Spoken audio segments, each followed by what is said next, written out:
here we are again, testing to see if the other one decides it's going to fuck up too. Hopefully not. I have to get this all the way to an auto body shop across town, and we don't really have a lot of time since the engine's possibly going to overheat again, although I have a different cap on there, the original, but it still overheats anyway.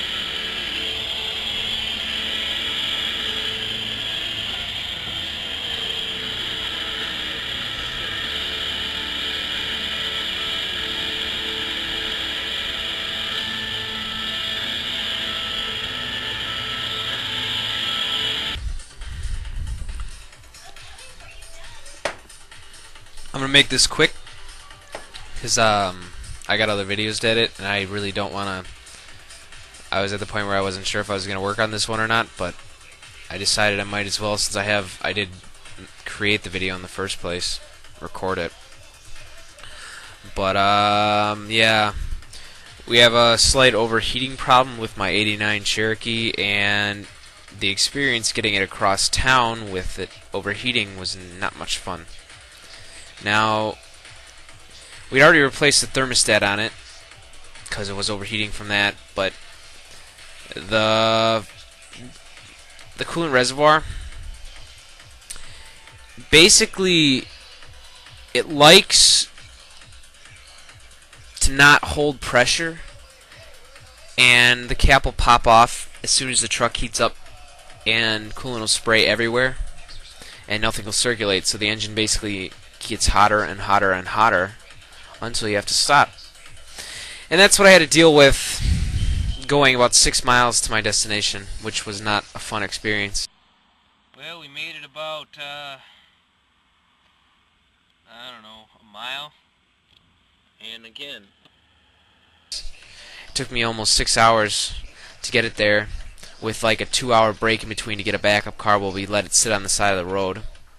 And the reason I let it sit was because after driving and stopping numerous times, I actually got it to start to circulate again. Somehow the cap held on and everything started moving, and it was running at 210, which is where it's supposed to be. And all of a sudden, the universe, I guess, decided to be against me, and out of nowhere, ambulances and fire trucks decided they were going to block off the street I needed to go on to get where I was going, which was my uncle's shop, Andrew Chevrolet. And I had to park it on the side street and wait because it started overheating again, and just sitting there idling, it wasn't much fun.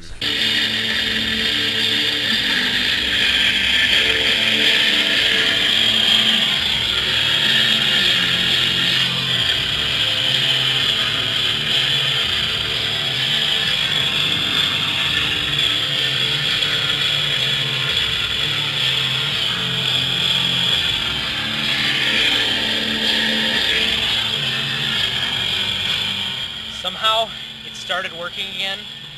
I guess an air bubble.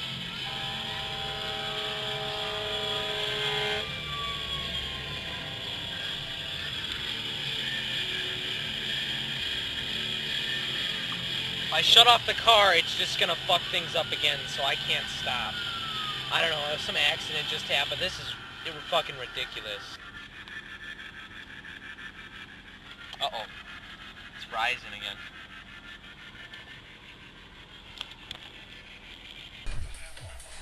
So we got a backup truck, drove that, then we drove back, picked up that truck, and then tried to drive it back to the dealership where they were going to fix it.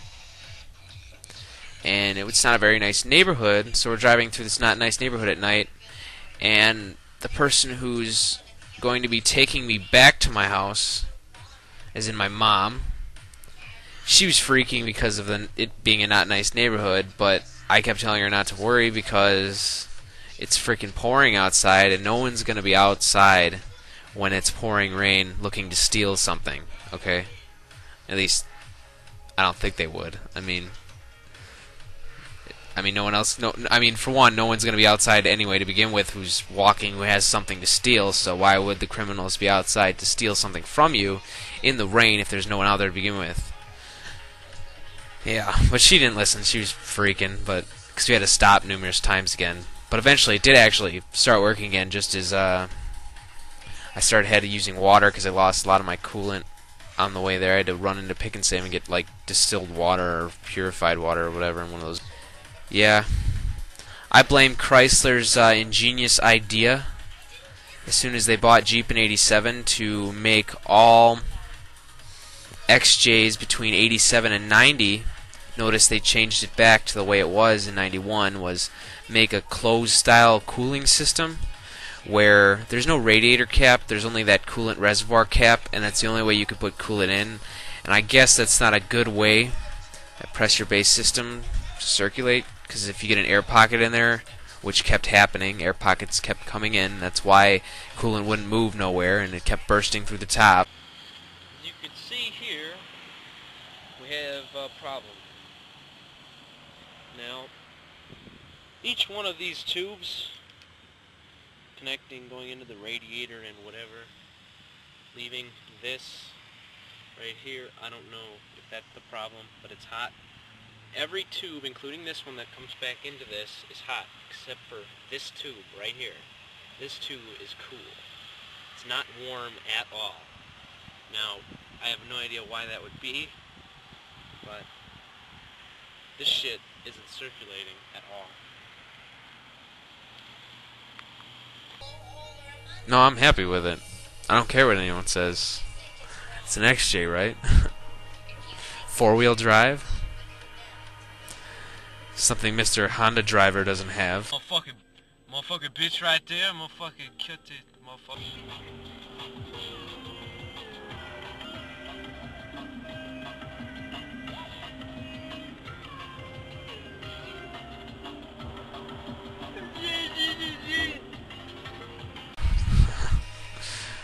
Unless you drive some lame, like a...